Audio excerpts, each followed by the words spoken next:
Hola a todos. En el video de esta ocasión vamos a abordar un tema relacionado con sistemas digitales acerca de la implementación de máquinas de estado, pero utilizando el lenguaje VHDL, que es en el tema en el que nos encontramos. Y para ello necesitamos una breve introducción para que los que no se acuerdan acerca del tema, bueno, se acuerden, y los que no lo saben, bueno, tengan un contexto bajo el cual vamos a estar trabajando una vez que lleguemos a la parte de la programación. Entonces, estos temas o este tema en particular que vamos a abordar forma parte de electrónica digital en los subtemas de sistemas secuenciales, que es precisamente donde se abordan las máquinas de estado, pero en esta ocasión, en vez de hacerlo directamente en un circuito físico con biestables o flip-flops, como le quieran llamar ustedes, lo vamos a realizar en lenguaje VHDL para su posterior implementación en una tarjeta BASIS 2 o en su defecto, al menos poder simularlo y comprobar que lo que estamos realizando funciona de forma correcta. Entonces, como primer elemento, tendríamos que recordar un poco que existen ciertos tipos de circuitos secuenciales. Y antes de los circuitos secuenciales podríamos mencionar que existen los sistemas combinacionales nada más o los circuitos combinacionales, los cuales obviamente son un conjunto de elementos, casi siempre con puertas lógicas o circuitos de tipo MSI, los cuales reaccionan de forma inmediata en función de las entradas que se tengan en el sistema. Cuando se habla de circuitos secuenciales, entonces, típicamente hablamos de un circuito que reaccionan sus salidas en función de las entradas, pero para que esto suceda debe haber un evento que dispare precisamente esa reacción. Para lo cual entonces podríamos dividir los circuitos secuenciales en dos tipos, en circuitos secuenciales asíncronos y los circuitos secuenciales síncronos, ¿sí? Particularmente en este tema que vamos a abordar, estamos tratando o trabajando con sistemas puramente síncronos porque necesitamos forzosamente de una señal de reloj precisamente para hacer que el sistema funcione como lo deseamos. Entonces nos posicionamos en este tema de circuitos secuenciales síncronos, los cuales las entradas actúan sobre el estado y son determinados específicamente cuando hay transiciones del reloj del sistema o de una señal que sincronice los eventos en el circuito. Como anotación adicional, hay que recordar que este tipo de sistemas responden a un flanco de subida o a un flanco de bajada, dado que el pulso de reloj es una señal cuadrada precisamente que puede generar los eventos en función de su flanco de subida o de su flanco de bajada.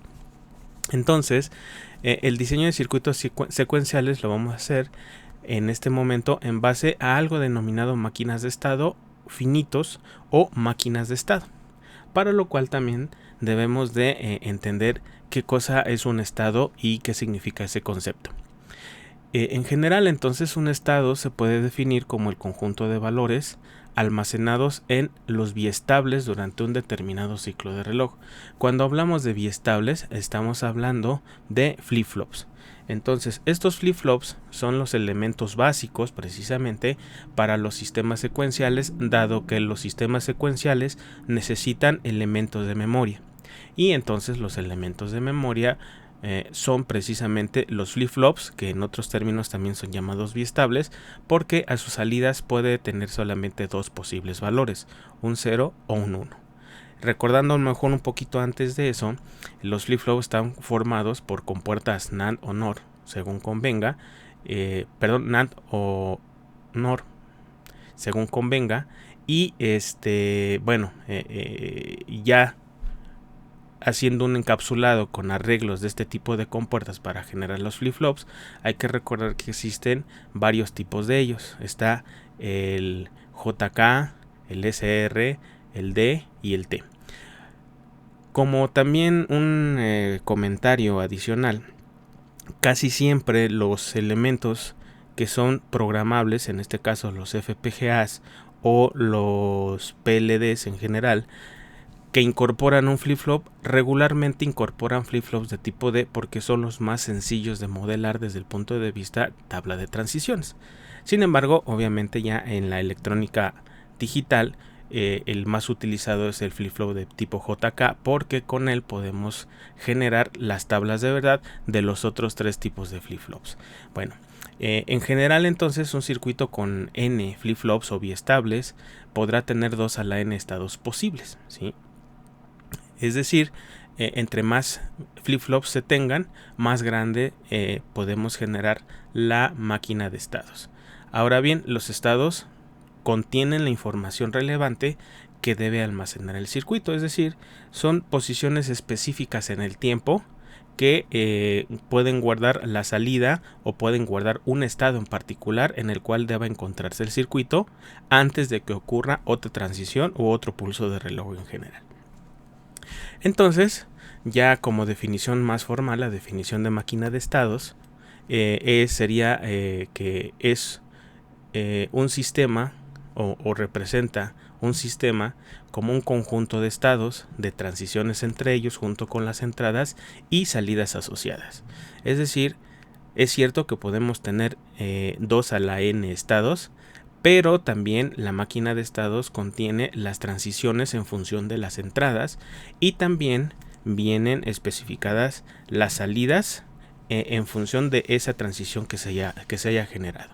Ahora bien, una máquina de estados es una conceptualización de un circuito secuencial particular. Entonces, si observan aquí, podríamos ver que una máquina de estados pues contiene los estados como tal, casi siempre encerrados en círculos grandes. Esto sería un estado. En este ejemplo que estamos viendo en esta imagen, bueno, tendríamos un estado, 2 estados, 3 estados, 4 estados y 5 estados. Y tenemos aparte de eso las transiciones que son señaladas precisamente con flechas de este tipo, las que estamos viendo aquí. Esa sería una transición y esa transición se va a dar en función de la entrada que se tenga en el sistema. Así vienen señaladas las entradas. Quiere decir entonces que, por ejemplo, si estuviésemos en el estado 5, bueno, así lo etiquetamos, aunque aquí viene como Q0, Q1, Q2, Q3 y Q4, suponiendo que estamos en el estado 5, que voy a señalar en este momento, si la entrada fuera 1, entonces nos iríamos al estado 1, y si la entrada fuera un 1, nos iríamos al estado 4. Para eso sirve un diagrama de estados precisamente, para indicarnos qué va a suceder cada vez que se dispare un evento de transición. Obviamente necesitamos forzosamente algo denominado estado presente y estado futuro, o estado actual y estado siguiente. Aquí hay de pronto alguna situación confusa porque pues obviamente un estado presente va a irse hacia un estado futuro cuando se ejecute un pulso de reloj o un pulso del evento que sincroniza toda la máquina de estados. Pero el estado futuro, una vez que llegamos a él, se convierte automáticamente en estado presente, esperando un nuevo pulso para irse o para poder hacer una transición hacia un posible estado futuro nuevamente. Entonces, siempre en todas las máquinas de estado, todos los estados futuros eventualmente se van a convertir en estados presentes y el estado presente se va a utilizar para poder generar un estado futuro cuando llegue un pulso de reloj o un evento que sincronice a la máquina de estados. Entonces, la máquina de estados como tal precisamente es una colección de todo esto que estamos viendo aquí, es decir, una colección de estados, de transiciones, de entradas y de salidas como estamos viendo en esta diapositiva. Y obviamente pues tendríamos que generar una especie de glosario para entender los términos que vamos a estar manejando a lo largo de la programación de la máquina de estados que estamos trabajando en este momento. Primero, pues obviamente ya vimos que el diagrama de estados pues muestra la forma y la función de la máquina de estados, y normalmente es un diagrama de círculos y flechas, además de anotaciones de cuáles son los valores de entrada y cuáles son los valores de las salidas de todo el sistema. Un estado pues no es más que la identificación de una forma única y de una situación en el sistema digital, ¿sí? O sea, no sé, a lo mejor un estado es cuando la salida se encuentra con un valor específico y ahí se queda hasta que no llegue algún pulso de reloj que modifique ese estado. Y el próximo estado, pues obviamente, es el estado al que se irá la máquina en una siguiente transición. Finalmente, la transición siempre se va a producir con una señal de reloj para el caso de los sistemas digitales que vamos a trabajar, y esa salida o ese próximo estado va a depender de los valores de las entradas y del estado presente. Ahora, la transición pues no es nada más que el cambio de estado presente al estado próximo o al estado futuro, y eso se va indicando a través de las flechas que ya vimos en el diagrama anterior. Y esas serían las definiciones básicas para entender cómo interpretar un diagrama de una máquina de estados. Ahora bien, hay dos tipos de máquinas de estado, una denominada máquina de Mealy y otra denominada máquina de Moore. Las dos son relativamente sencillas de programarse en VHDL, solo hay que entender algunas pequeñas situaciones para poder diferenciar entre un tipo de máquina y la otra. La máquina de Mealy es una máquina de estados que determina sus salidas en base al estado presente y a las entradas, es decir, la salida no solamente depende de las transiciones de los estados, sino que forzosamente necesita conocer también el valor de la entrada del sistema.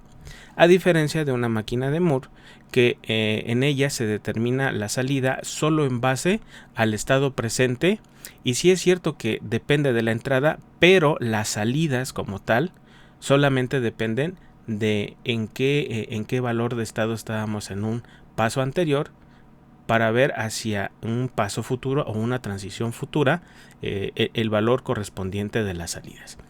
Quizás con algunos diagramas podamos entender un poquito más estos dos tipos de máquina, y de hecho la máquina que vamos a estar trabajando a lo largo de este ejercicio que se va a presentar después es una máquina de Moore, y ya veremos el por qué.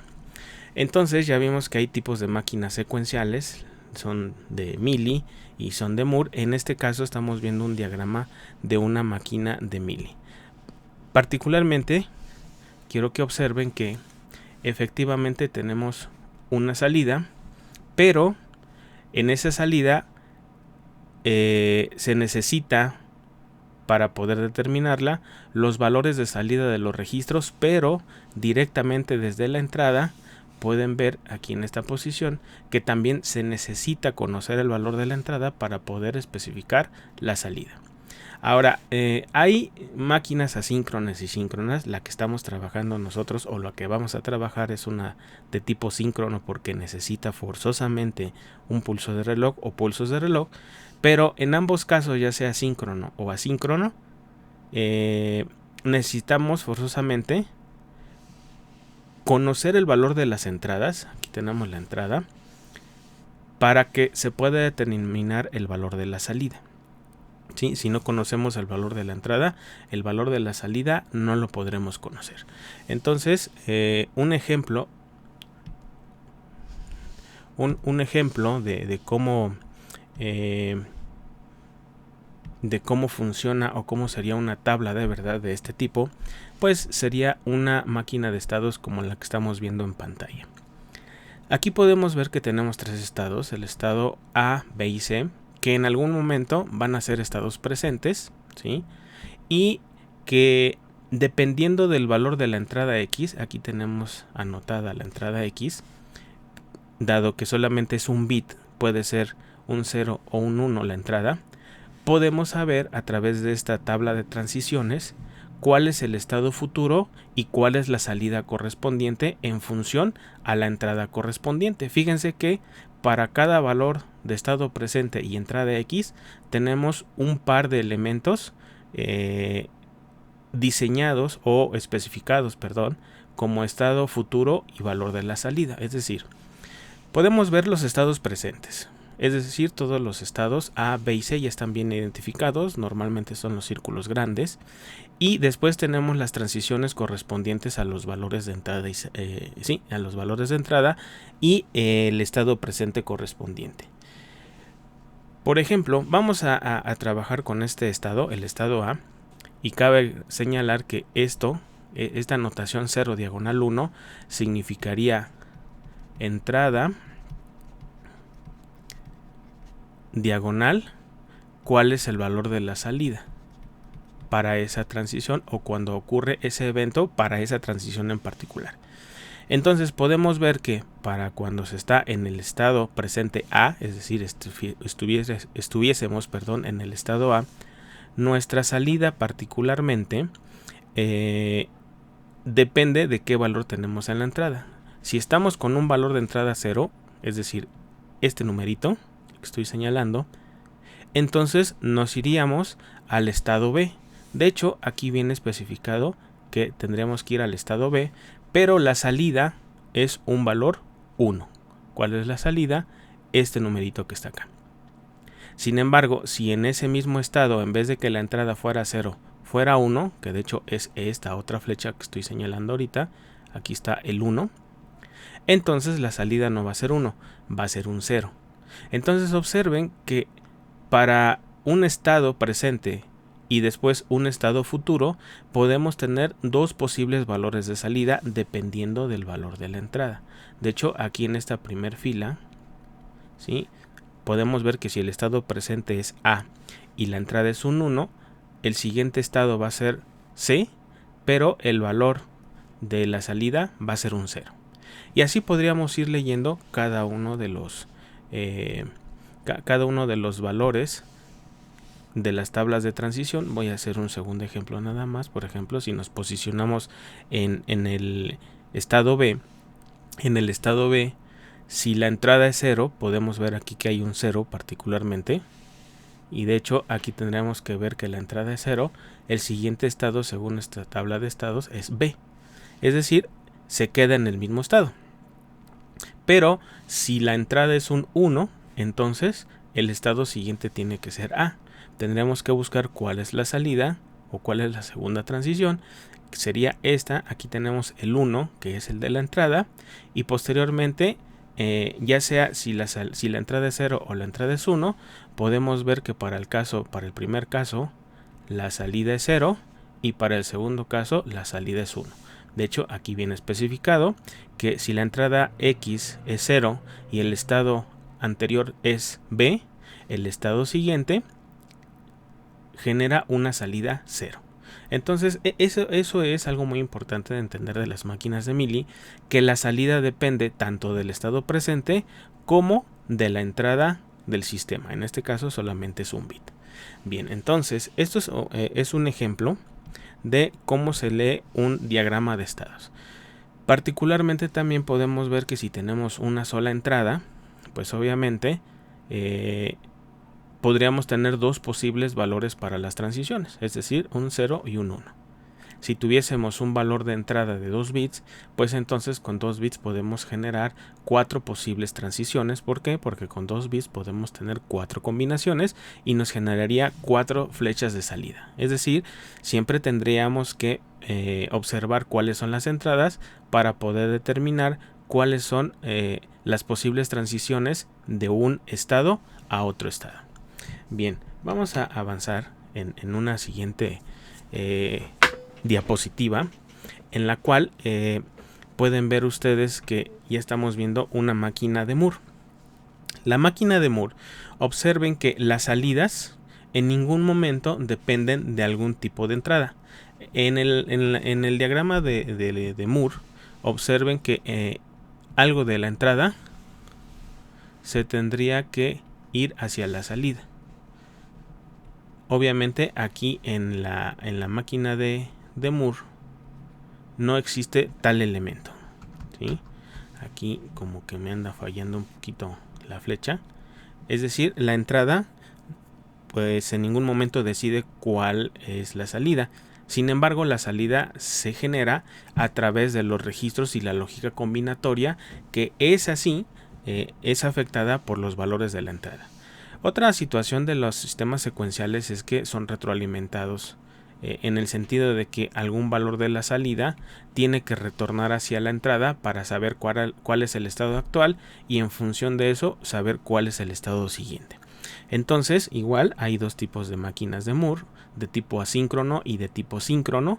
El que vamos a estar utilizando, pues obviamente es el de tipo síncrono. ¿Por qué? Porque vamos a utilizar una señal de reloj para poder sincronizar los eventos de las transiciones que van ocurriendo a lo largo del tiempo. Veamos entonces la representación de una máquina de Moore. Aquí vemos también que tenemos tres estados: el estado A, el estado B y el estado C. Voy a iniciar con el primero, con el estado A. Y en el estado A, bueno, pueden ustedes observar que si le afecta el valor de la entrada X, puede ser un 0 o un 1, y de hecho lo podemos ver en las flechas. Si estamos en el estado A y la entrada es un 0, aquí está especificado el 0, entonces vamos a transitar del estado A al estado B cuando ocurra el pulso de reloj. ¿Cuál es el otro posible valor de entrada? Pues es un 1. Si el valor de entrada es un 1, cuando llegue el pulso de reloj, vamos a transitar del estado A al estado C. De hecho, aquí está especificado en esta tabla de transiciones que cuando estamos en A y la entrada es 0, entonces la salida va a ser B. Es decir, nos vamos a ir al estado siguiente, que sería el estado B. Si la entrada es un 1, entonces el estado siguiente va a ser C. Y esto lo pudimos ver fácilmente en este diagrama. Sin embargo, quiero que noten una situación. A diferencia de la máquina de Mealy, en el cual la entrada especificaba un valor de salida diferente para cada caso de entrada, en esta máquina de Moore observen que no importa cuál de los casos o cuál de los estados futuros hayamos tomado en cuenta, el valor de la salida siempre va a ser el mismo. Quiere decir entonces que la salida Y no depende de los valores de la entrada, sino que depende específicamente del estado actual. Esa es la gran diferencia entre una máquina de Mealy y una máquina de Moore. Vamos a ver otro ejemplo. El del inciso C, por ejemplo. Me voy nada más para ver dos ejemplos. Si estamos en el estado C, pueden ver que si la entrada es 0, nos quedamos nuevamente en el mismo estado. De hecho, aquí está especificado en la tabla de transiciones. Si la entrada es un 1, entonces, ¿dónde está? Pueden ver aquí que esta flecha va en esta dirección, indicando que en ese caso, en esa transición, la entrada fue un 1, y que efectivamente es lo que podemos ver aquí. Pero también podemos ver que para el estado C, cuando se encuentra el sistema en el estado C, la salida es un 1. Observen entonces que cada uno de los estados presenta el estado más la salida.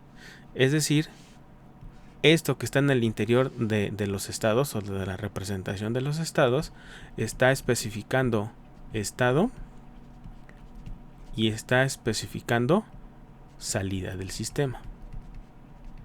Por lo tanto, en una máquina de Moore, la salida solamente depende del estado presente en el que nos encontremos, ¿sí?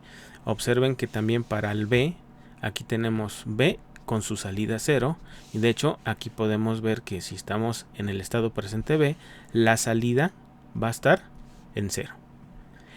Entonces, con esto ya podríamos empezar a trabajar con las máquinas de estado y ver qué herramientas se tienen en VHDL para poder trabajar precisamente este tipo de elementos. Vamos entonces a dejar esta parte de contexto o de recordatorio de lo que significan las máquinas secuenciales, y vamos a empezar con el estudio o el análisis de cuáles son las herramientas que se tienen en VHDL para poder realizar o programar una máquina de estados.